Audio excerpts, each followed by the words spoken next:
So yesterday we went to the butcher's over to Ifan, picked up this lovely bit of brisket which he's rolled nicely for us, and I want to put a new steak dish on, so I got a nice bit of sirloin off him, got the brisket, and right now that's all I know I'm going to do.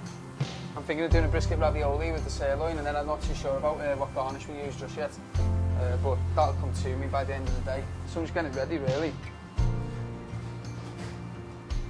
You know, if you're going to be charging for a dish, people want to know that you put effort into actually making the dish, you know, so it's all good and well that we've gone and supported the local butcher, but now it's like, what makes it worth £28 or £30, you know, as a dish? And that's where like then the skill level comes in. I'm just going to cook these in a pressure cooker anyway, which is over here, and to start it off I'm going to colour them off. The pressure cooker holds in all the flavour, you don't lose any flavour at all, and if you let that come to temperature, then just rest before you take the lid off, you end up with a lovely sauce and all the brisket and all the flavour still in the sauce. Very old school, but it's people sort of shy away from it, but it's a great tool. So as soon as that meat hits the pan, the browning is actually the sugars which are naturally in the meat reacting to the heat in the pan, so and that's caramelising them, so it's taking the sugars to a higher temperature, and that's where you get nice roasted flavour. So if you can get the colour on there first and then whack it in your stock pot, all that roasted flavour is then going to go into your sauce. Just like a steak, people said, oh, you're sealing in the flavour, you're not, you're creating flavour. You know what I mean? That flavour, that roasting is the flavour, that caramelisation.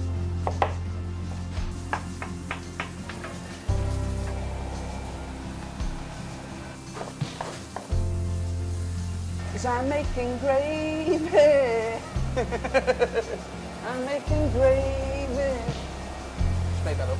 That was a bit of a Gnarls Barkley, if you didn't get it. It was Gnarls Barkley, I'm making gravy.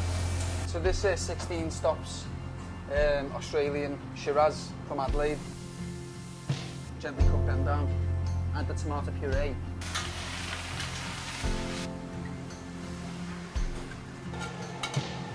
Pan jus.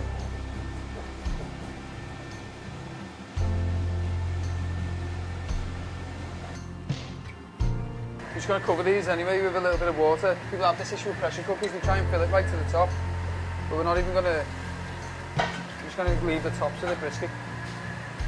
By the time you let the pressure go, with all that flavour, the beef will just be in that amount of sauce rather than in that amount of sauce, you know.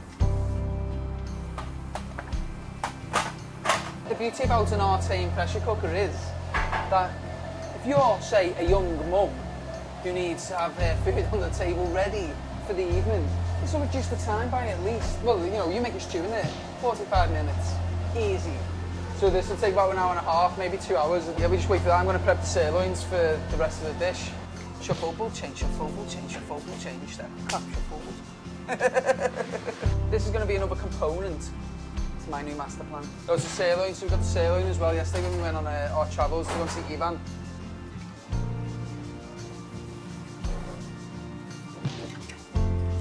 Bringing it together, so it'll just allow me to cut the steak, portion the steak later, and it'll all be in one position.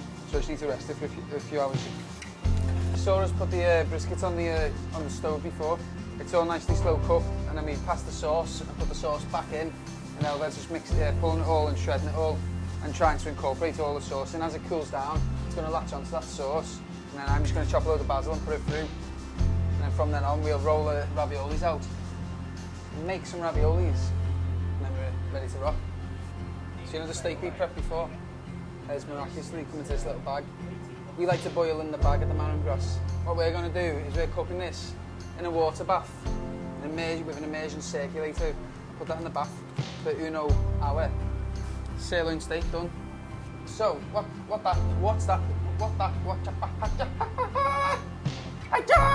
it's cooking 52 degrees perfectly, which is the perfect temperature for a medium rare steak. But we're doing it in reverse. We're like, rather than going pan-sear and put it in the oven, we're going to put it in the oven and then pan-sear. Madness. But anyway, we vacuum packed it. What that does is it retains any flavour all inside that bag, and because it's cooked so gently, you don't get any shrinkage. It keeps the size. But every single bit of that piece of steak is going to stay at 52 degrees, which is just going to mean it's like perfect from top to bottom. You won't get that sort of cooked grey pink. You're going to get cooked pink right through. So we're making here a little egg wash to bind our raviolis. There's the pasta made earlier. Simple, 1 egg. 100 grams of plain 00 flour. Here's what I do.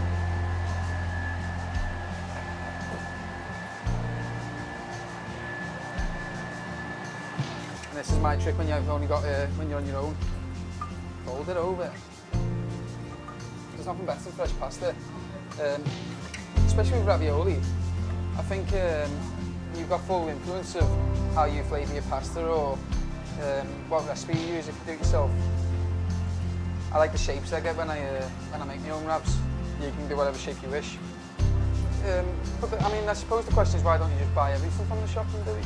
You know, you feel a lot prouder. You know, if you're putting a lot more energy into a dish, the customers definitely tell. Easy peasy. So just cutting the ravioli shapes, nice little circles.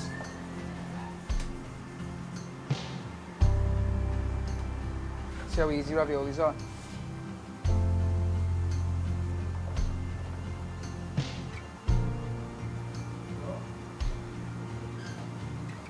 Pick it up, your finger around. So that's just semolina on top. It doesn't absorb into it like flour does. So if you put flour on there, you just have like added flour onto the ravioli. So once you've got all your mix and everything ready to go, it's actually not that big a job to do. So the steak is perfectly medium. That's medium rare, to be honest, 52. So I'm going to keep the cling film on for now, dry it off a bit. I'm in two minds with doing this. You know, for me, this is great. This really helped me when I was on my own in the kitchen because I could control the quality of the steak while I was plating up. I knew that once it was in the bath, it wouldn't go any higher than the required temperature, so it stayed medium rare. But what you do miss out on is that lovely charred, woody flavour. So once we've got the colour on both sides, I'm just going to hold the shape. I'll take the cling film off and get colour right round then. Do the fork cut from the cling film, and you just take the cling film off.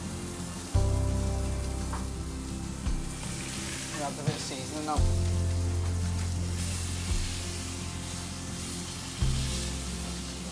So I'm just going to finish out with a little knob of butter to get that nuttiness, and then we'll let it rest and crack on then. And baste that, and we'll just let that rest under the lights. Cook your pasta in salt water. You've not added any salt in the pasta itself, so a little bit of lemon juice. So I put a bit of raw garlic in there now. If you put it in too soon, it'll burn by the time you've flavoured your brown butter. So that's resting. We've got 2 or 3 minutes to rest. I'm going to drop them in the boiling water. It's literally going to be for a minute. Once these are ready, we're going to glaze them in the sauce that beef's been resting in. So that's done. Nicely cooked. I mean, don't they look nice? You just let them drain then. So on the base, a few of these pickled chanterelles. Just going to carve our steak.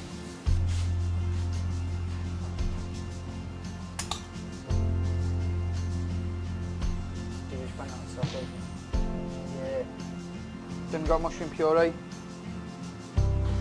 A few more of these chanterelles to garnish. A little bit of our pork crumb. A few parmesan crisps. We can't have ravioli without parmesan. And last but not least, some of our beef jus.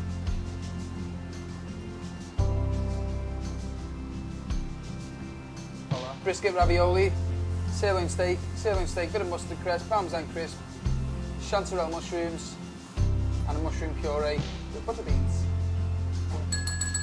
Service for plate!